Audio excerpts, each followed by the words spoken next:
আজ বানাবো পেঁয়াজ পোস্ত। তাহলে শুরু করা যাক। পেঁয়াজ পোস্তর জন্য প্রথমে আমাদেরকে পেঁয়াজ নিয়ে নিতে হবে, আর পেঁয়াজগুলো বেশ হালকা পাতলা স্লাইস করে কেটে নিতে হবে।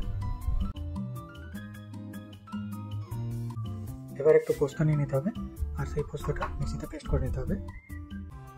এবার একটা কড়াইতে তেল গরম করে তাতে কাটা পেঁয়াজগুলো দিয়ে দেবো। একটা গোল্ডেন কালার চলে এসছে। এবার এতে পোস্তর পেস্টটা দিয়ে দেবো।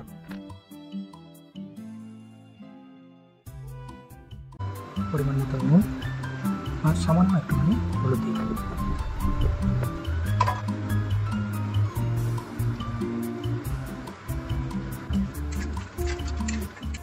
এবার আমাদের পেঁয়াজ পোস্ত রেডি।